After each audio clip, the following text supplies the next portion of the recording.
Hello, I'm Governor Eric Holcomb, and it's my honor to welcome you to this year's Indiana Governor's Arts Awards.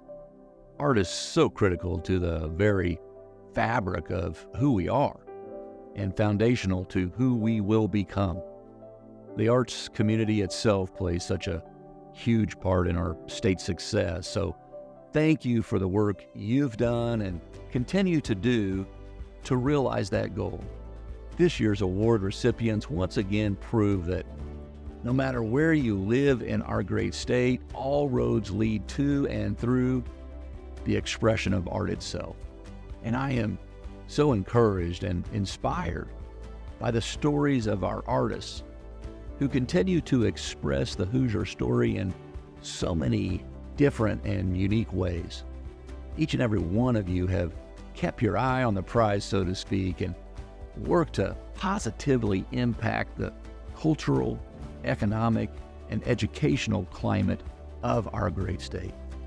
So, to Bryan, Christy, Dee, Jim, and Shaun, congratulations. And thank you all for sharing your talents with your fellow Hoosiers. I can't wait to see what you create next.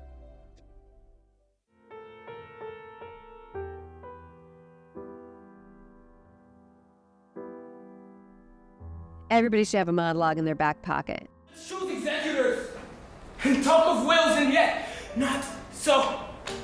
For what can we bequeath?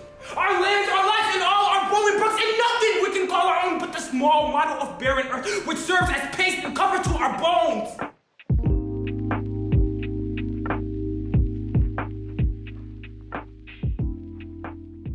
One of the things that we do in the summer that I think really solidifies us as an ensemble is we give each other affirmations.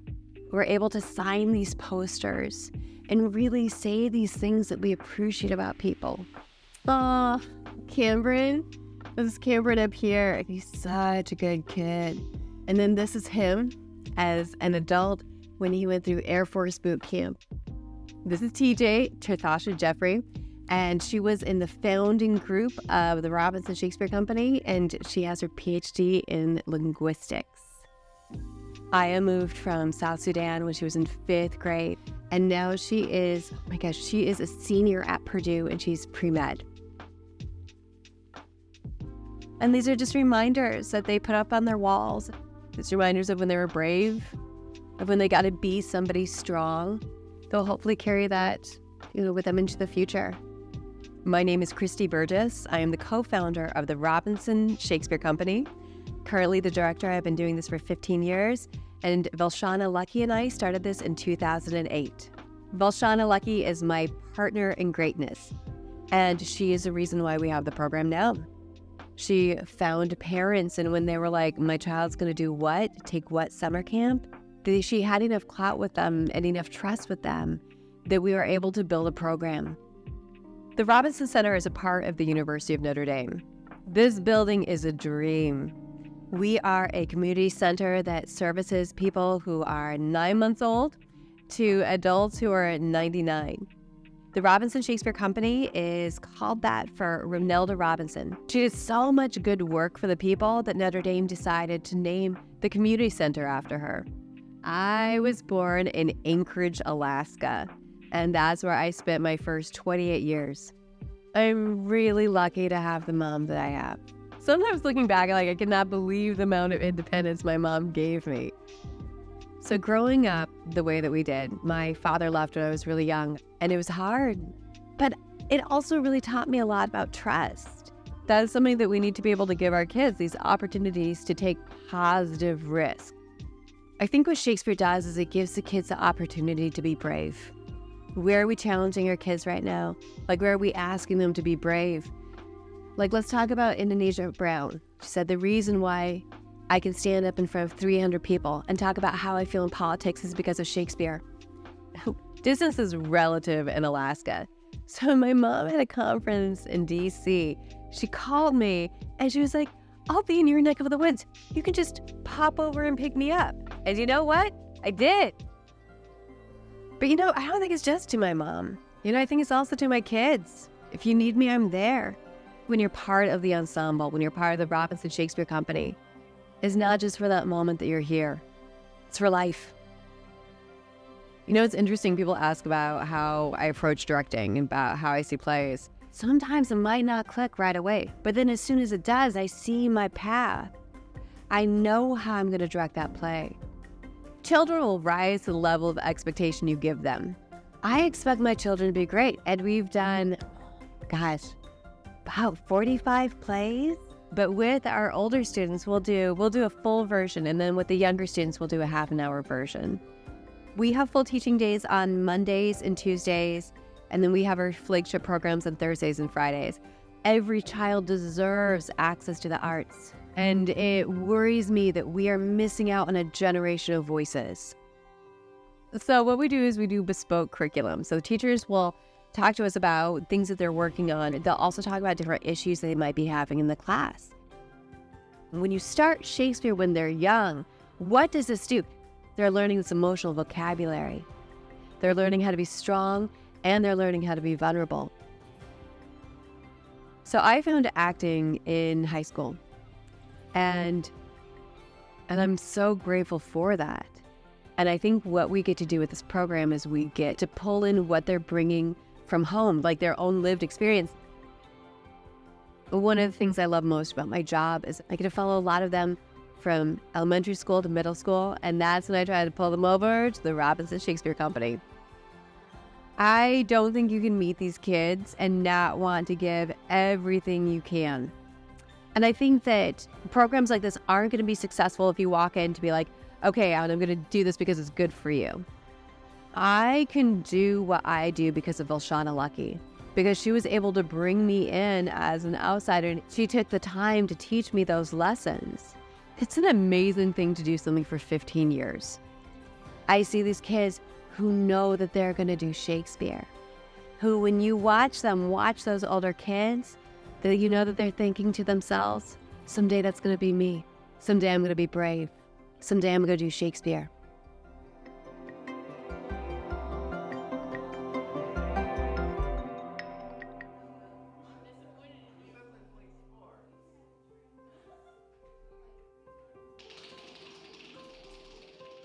And so probably the first time I really saw paintings, my grandmother was a huge auction goer. So starting at the age of 5, I would see these landscape paintings come up for sale. They would bring enormous sums, sometimes thousands of dollars. And as I would learn later, many of these artists were working in the factories around here, and the local people bought their paintings. Indiana, in terms of its art, the artists really painted what they saw. So Richmond's gone through a lot of changes, but it was a manufacturing town, and that's how the city was built. That's what built the wealth. That's why we have a Richmond Symphony Orchestra. It's why we have a Richmond Civic Theater. It's why we have the Richmond Art Museum.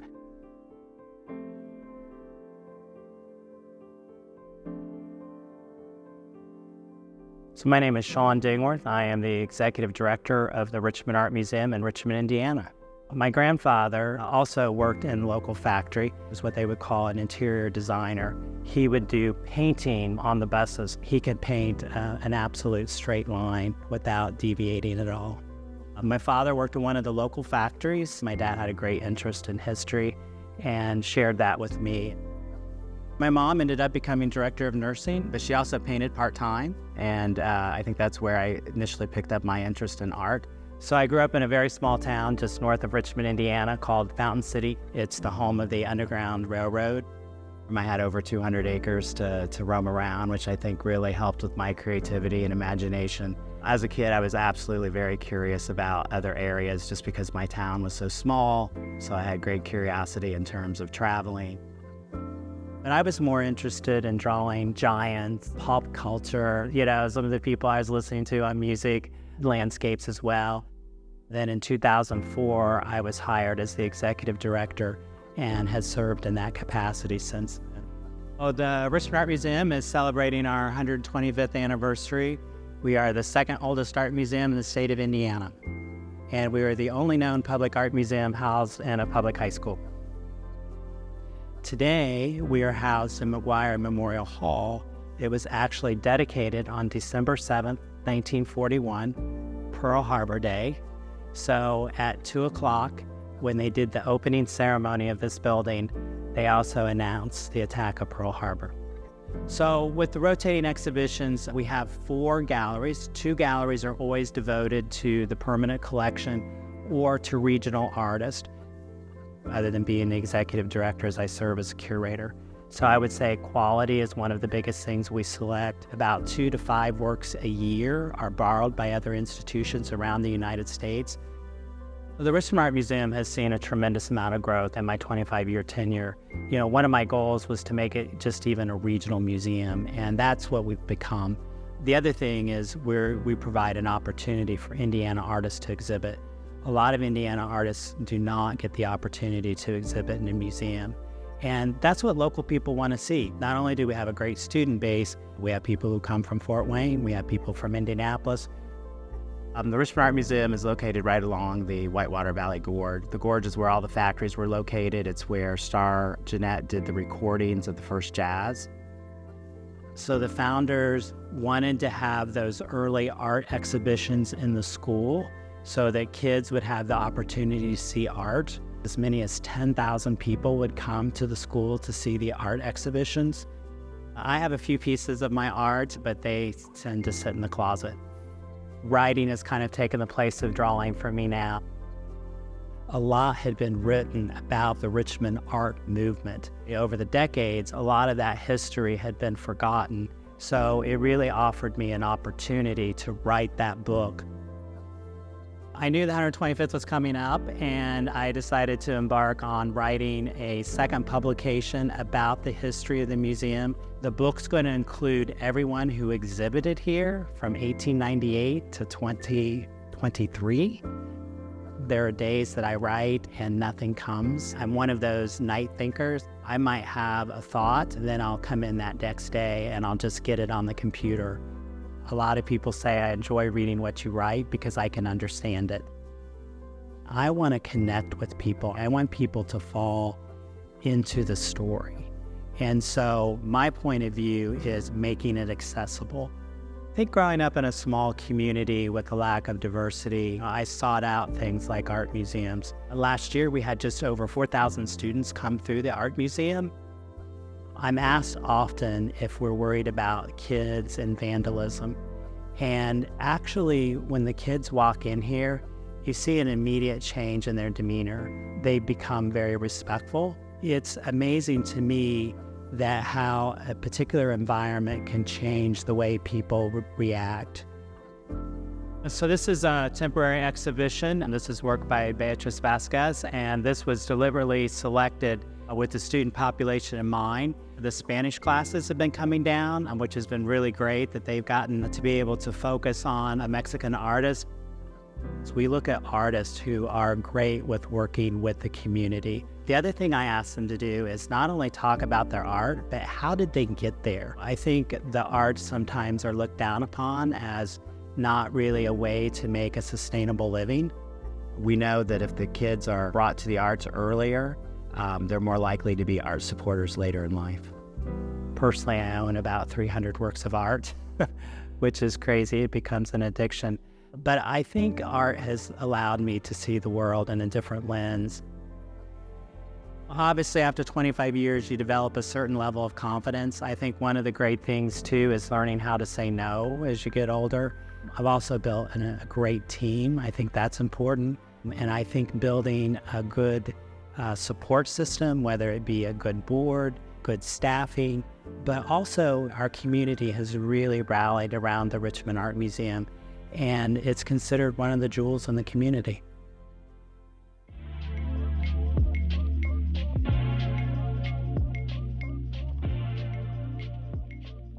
I've always made spirals. Every piece of my work has that signature in it. The spiral represents to me pushing forward in eternity.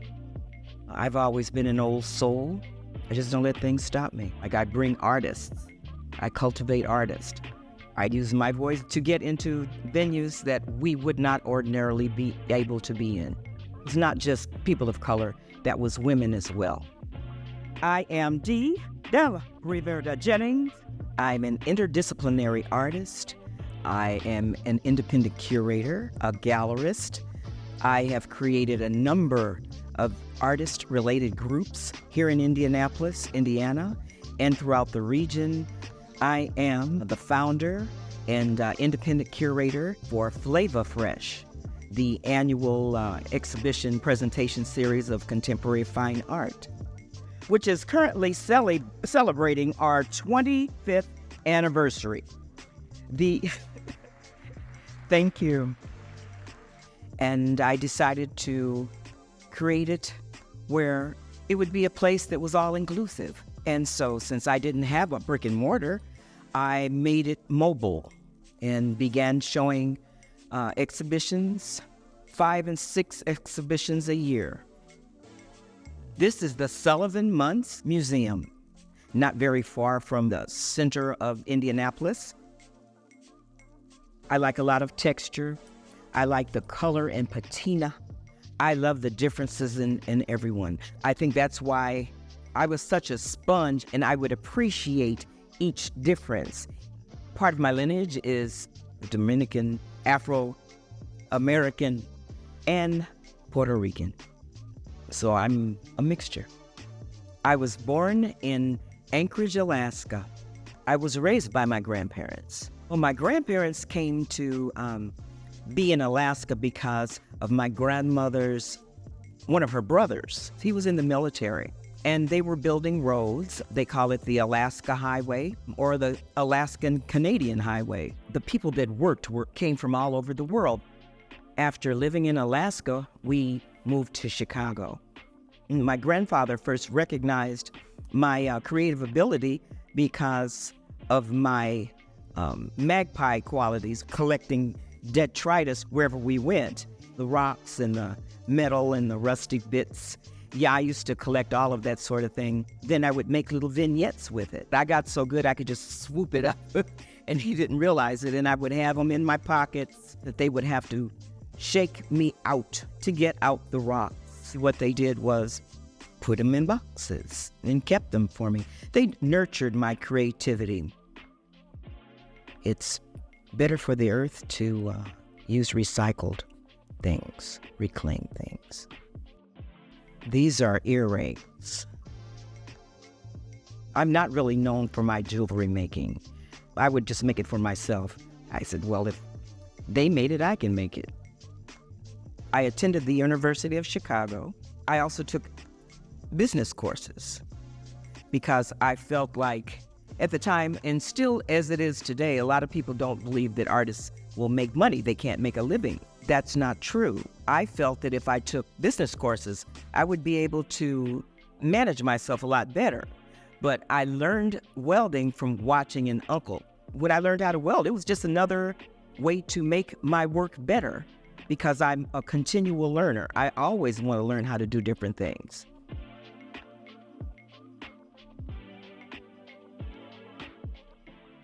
Faces to me represent your inner light. My females that I create are never insecure.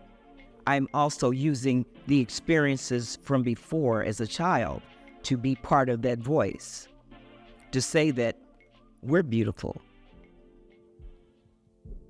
My grandfather and I walked up to get on the elevated platform, the L train, and all of a sudden there was about 4 or 5 young men that came on boastfully, loudly, rudely, and all of a sudden we were a bunch of ugly, hateful things. They just got up in women's faces and called them ugly. You're ugly. No one's made to be ugly. The people that were ugly are the guys that did that. And so that has been my way of honoring and celebrating women. This has carried on into my work up till now. And I make several series of pieces of women. Women who are empowered. Women who understand their inner selves.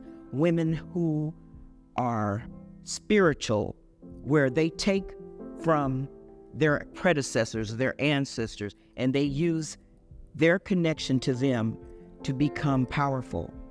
And that's part of what I do. I'm beautiful. We're beautiful. You're beautiful. I would like very much for my work to linger on for years and years and years. And I want my work to inspire others to create. As part of Art and Soul, I hosted an event at the Indianapolis Arts Garden where I bring musicians to the stage and to the community. I cultivate artists no matter the discipline. I act as a mediator, and I can hook them up or take them to or bring them to someone that can help them with their career. Welcome to the Art and Soul Sunday. Our performers this evening, Scrapper and Skelton, both grew up around music and were inspired as youths by listening to the radio and always having music playing in their homes. Both Scrapper and Skelton believe that they didn't choose the blues chose them.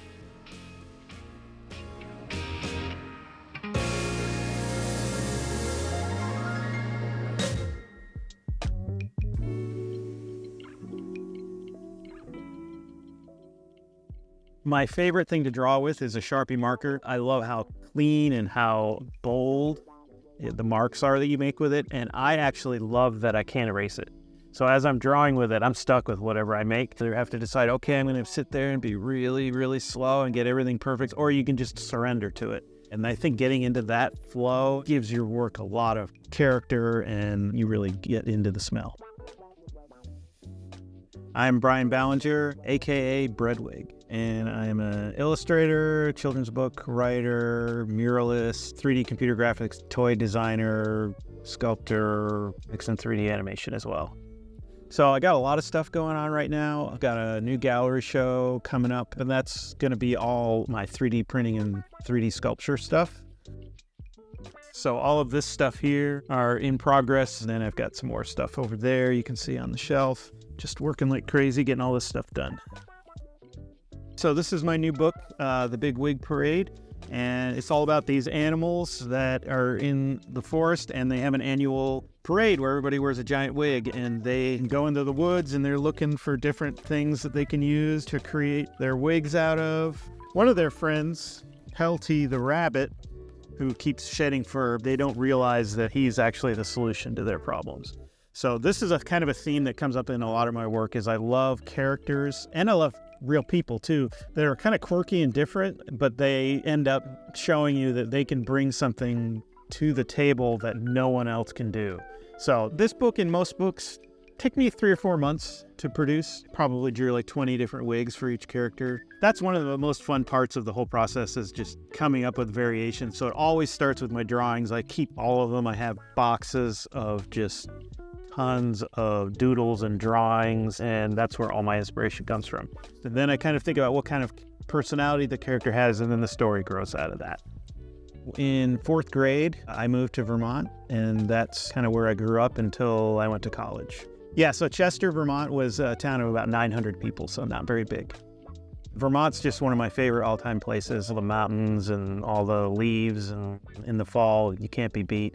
The local artist there was Lou Waters. He was a pen and ink illustrator. He would do lots of buildings, historical buildings and other things around. No matter where it was, if it was in a gallery or he was giving a presentation or you just saw it up somewhere, you could immediately tell it was his. So, seeing him and being inspired by his line work really to this day is something that still influences me. My best friend, Heath Gordon, incredible artist, probably my main big influence. He was one of the most naturally gifted artists I've ever known. He was way better than I was. If you look at some of the drawings, even that he was doing in 4th grade, you can see his imprint on me. When I was really young, I wanted to be a cartoonist. I was a pretty introverted kid, pretty quiet, but I also had a very mischievous side. If I had an assignment in high school, I would always follow to the letter of the law, but I would stick strange little cartoons in, even in figure drawing class. The transition to the Columbus College of Art and Design was interesting. It had a lot of traditional classic art stuff. I found that a little bit hard because, again, it was like making me have to do things that weren't necessarily what I wanted to do.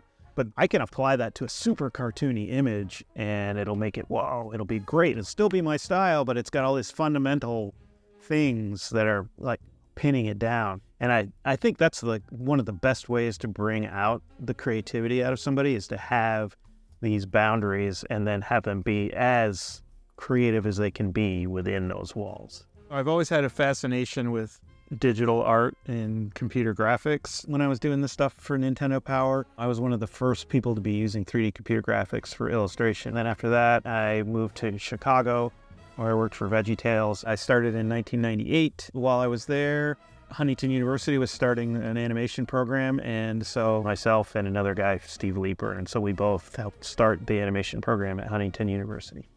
It's fascinating looking at my old work that I drew when I was a real little kid and looking at it now. I may draw more like I drew when I was a kid now than I ever have.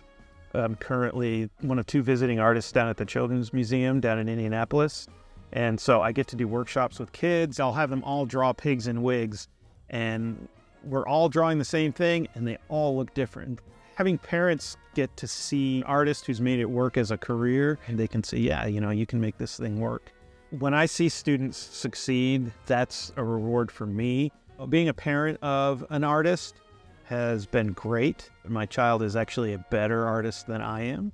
Being able to see the progression from someone who's drawing when they're, 3 years old until now being a senior in college is amazing. And we draw together. We try and draw together every couple weeks, and I absolutely love it.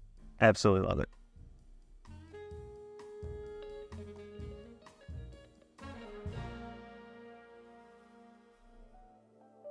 Hello, I'm First Lady Janet Holcomb, and I have the honor of introducing the artist who produced this year's Governor's Arts Award. Each year, it has become a tradition to select a Hoosier artist to create custom works of art that serve as the Governor's Arts Award. This year, fiber artist Emily Bennett of Terre, Haute was selected to serve as the designer of the 2023 awards. The selection panel was drawn to the color, texture, and joy of Emily's work and is proud to present her as the creator of the 2023 Governor's Arts Award.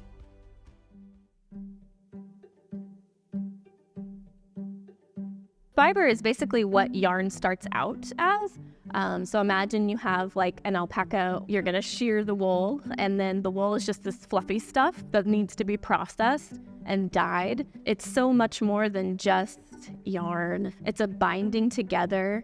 It's like a knit together family. It's very poetic and spiritual. A strand of 3 cords is not easily broken. Nobody is like self-made, so maybe they are, but I'm not. So I do a lot on my own, but I need the people around me, and I rely heavily on them.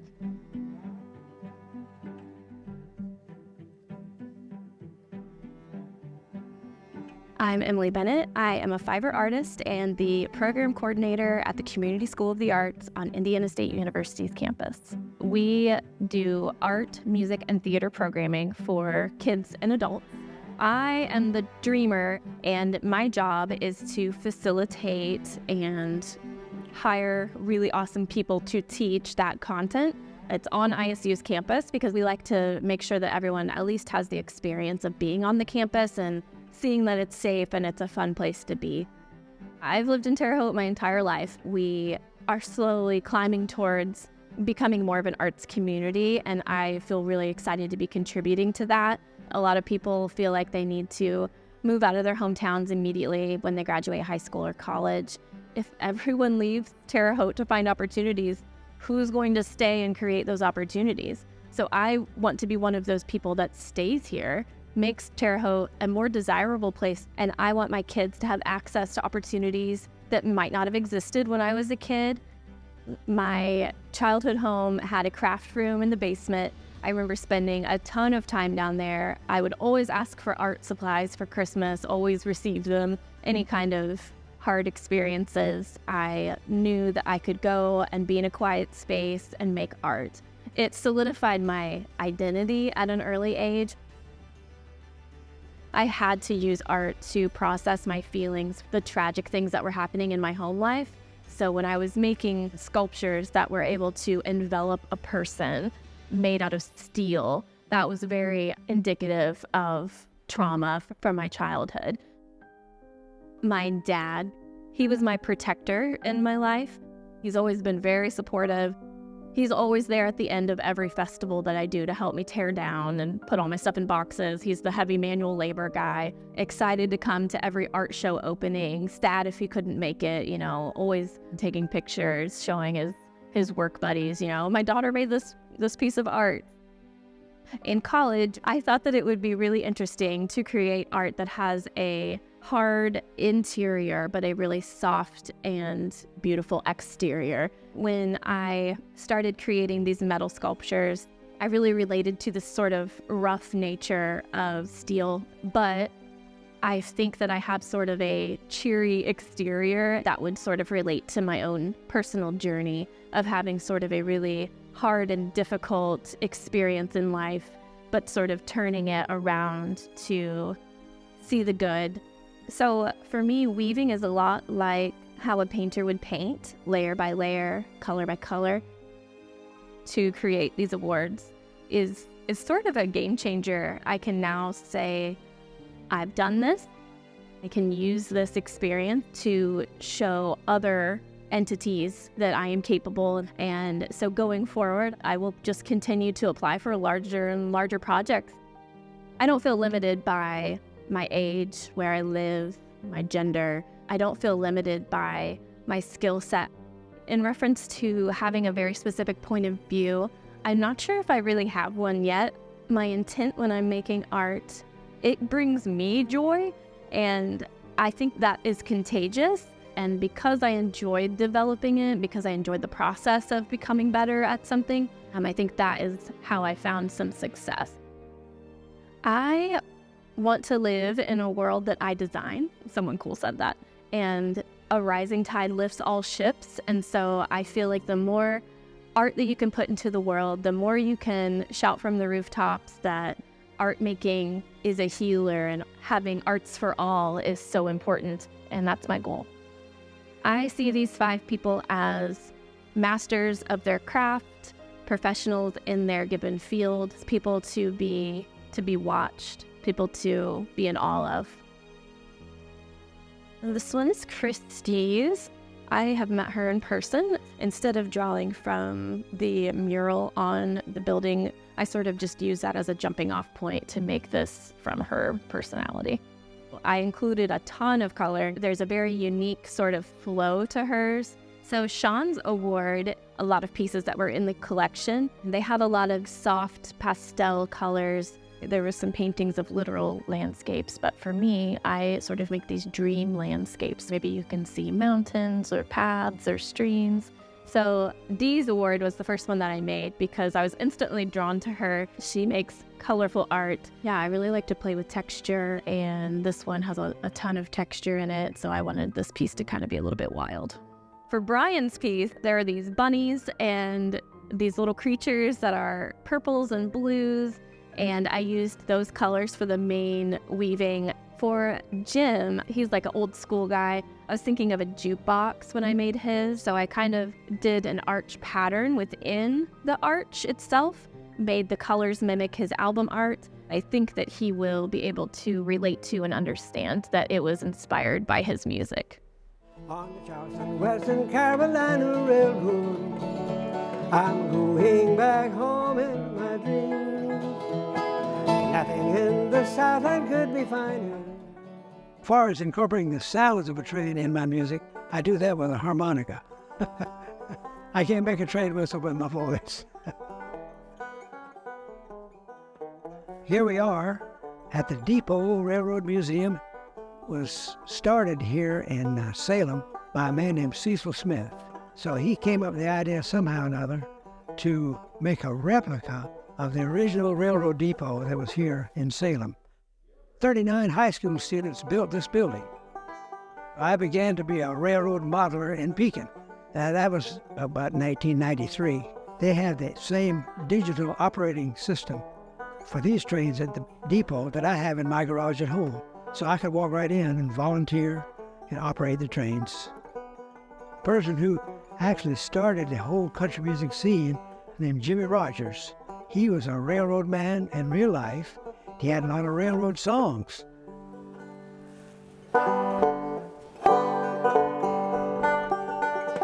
What I saw was you do have a train or a railroad background. The railroad is part of life as I grew up. My brother and sister and me, we'd stand by the tracks and the engineer would let off some steam just to scare us, you know.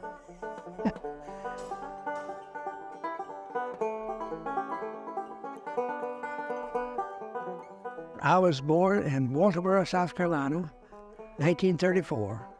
My dad was a farmer. His dad was a farmer before him. And my mother was a housewife, the daughter of a farmer. My mother came from a musical family, and my father came from a musical family. But on my mother's side, it was just a down-home, shin-kicking, foot-stomping time that we got together with banjos and guitars. On my father's side, it was more like studied music. You know, my dad bought a ukulele, and then he just left it there. My sister would mess with it. My brother, myself, we would break a string. He'd just fix it, leave it there again. That's not musical training right there. Just, you pick it up if you want to. If you don't want to, you don't have to. That is the story about how I had an instrument to play on. Anyway, here he is, we isolated on our farm, you know, and I had a prize hog for the 4-H club. And I sold the hog then at auction. So my dad says, "What do you want to do with your money?" And I said, "Well, I want a 5-string banjo from Sears Roebuck." The reason I wanted a 5-string banjo, my grandfather had one, but I could hear on the radio a professional musician named Snuffy Jenkins. I saw him in a local schoolhouse show. And I saw this guy that played with 2 fingers and thumb, and I said, "Hey, that's what I want to do." And there were no books that show you that. And so I'm sitting on the steps with my banjo, trying to figure out what those fingers should be doing. And I stumbled on like a rotation. And I said, "Hey, that's the sound I want right there." By the time, we had to go to church. And so I don't think I heard one word the preacher said. When I got back home, I immediately got the banjo out to remember what I had learned before church.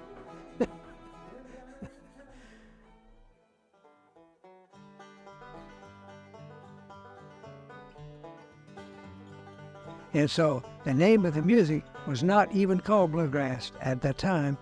One day, somebody at a festival or something introduced Bill Monroe and said, "Here's Bill Monroe playing some of that good bluegrass music."